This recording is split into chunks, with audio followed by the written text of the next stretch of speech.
Answers to the following scenarios can be found in the description. Scenario number 1.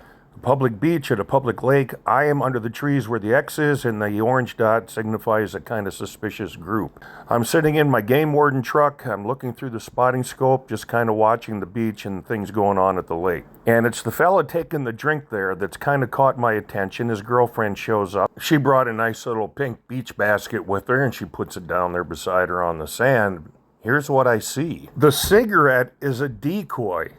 He's got that in his mouth along with the marijuana pipe. He wants people to think he's lighting the cigarette when in fact he's lighting the marijuana pipe.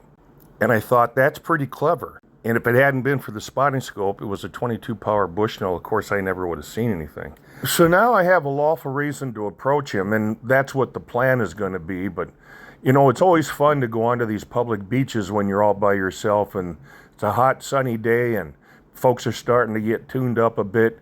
And you know, Sunday evenings were the worst time. And the reason I say that is because that's when the gangs would show up. And I watch, with my spotting scope, I watch gangs on the beach who would be eyeing one another, and I fully expected at some point to hear gunshots ring out. Unfortunately, that never happened. Well, I keep watching him and seeing what's going on. Well, it gets to the point where he gets up and leaves. Okay, that's fine. Probably going to get some beer out of the trunk of the car. But what he does is he puts the pot pipe in his girlfriend's beach basket. And I'm seeing all this. Now, I'm sitting there watching this thinking, okay, I don't have a valid search warrant, and I don't know if I'm going to get consent. And, well, I can't wait around forever. So I drive down and I park just above the beach, and I walk down. I make contact with this small group. The boyfriend still isn't back from whatever he's doing. Obviously, he's going to be high as a kite. I introduced myself to the young lady, and I explained everything that I've seen. And I said, I know that it's right there in that pink beach basket, and I'd like to know if I can have your consent to retrieve it. And she said, no. Now what do I do? Wait a minute, that's a question for you guys. Was there a way that I could get into the pink beach basket lawfully and retrieve the evidence, or was I out of luck? What do? I'm relying on you guys. Oh, and I know that this is just marijuana stuff. Remember, this is like almost 30 years ago, and it was still kind of a big deal. Scenario number 2. I'm killing me a fucking flu goose.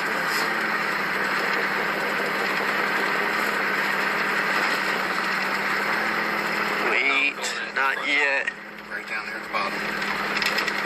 Oh, there's no blues. I'm saying we need to get down to this little group.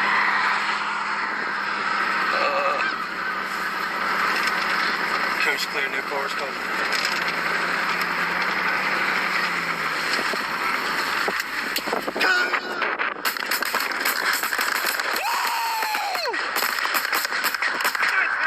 Howdy, this is Game Warden Dave McCrae. I was wondering if I could talk to Rich Corkle, please.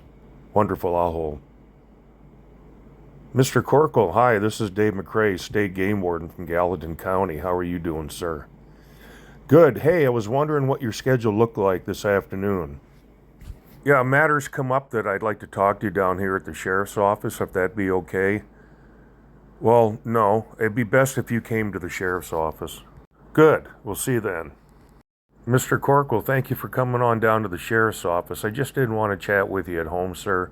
I mean, I didn't want to disturb anything or anybody there. So before I talk to you, I just want to let you know that you're not under arrest. You're free to go anytime you want. The door is wide open.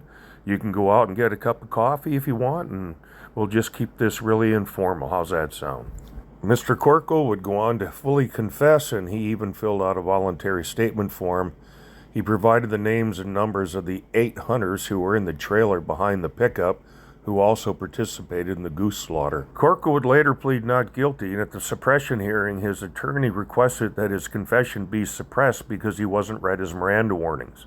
The judge said he'd take it under advisement. What do you guys think?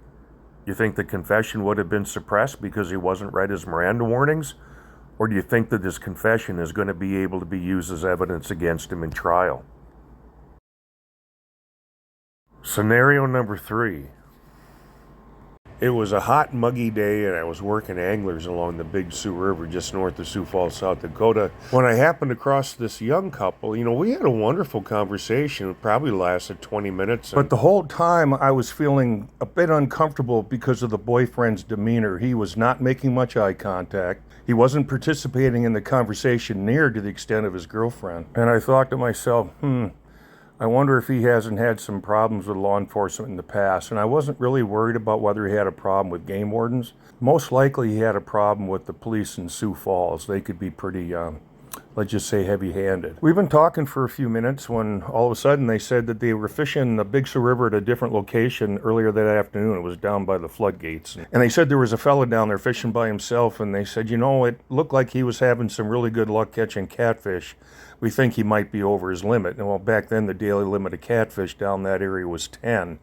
And they said, yeah, it's probably a good chance he's over. So we talked a little bit more. I gathered some more information. I asked him, how long are you going to be here? And they said about another hour or so. And I said, okay, if anything comes of it, I'll stop back and let you know. And so I drove over to the floodgates, and sure enough, he was right where they said he'd be. He was all alone. He was still fishing. While we're talking, I'm looking around, and I'm not seeing any coolers or anything that you would expect him to be storing fish prior to going home. I didn't see any stringers full of fish. I didn't see any wire mesh baskets full of fish. So I asked him, where do you have your fish? I need to do an inspection account. And he points to this old white 1-gallon styrofoam minnow bucket. He said that's where the fish were. Well, you can't put one average-sized catfish in that, let alone 10 or even maybe more. I walked over and I popped the top on that styrofoam minnow bucket, and I'll tell you what a sight that greeted me. There were 25 itty-bitty little channel catfish inside that styrofoam bait bucket. Anyway, so, oh well, I took care of business, and then it was time to head back over to that young couple I talked to earlier who had put me on the trail of the catfish poacher. For those of you who've been so kind to watch to the end of the video, I just wanted to share something with you, that this last scenario wasn't so much about catching a catfish poacher. It was about what the girlfriend said to me as I was standing there after making that case. You know, officer, she began, my boyfriend and I, we weren't going to say anything about that fish poacher, but you know why we did? And of course, I'm just standing there. I was like, no. It's because you were nice to us, and we're not used to the police being nice to us. I'll never understand why there are so many members of my former profession who don't get it. They just don't get it. And that's unfortunate. Hope you guys enjoyed the video, and maybe I'll have some more scenario videos for you. And you guys are great. I appreciate you all, and you guys take care. Stay safe.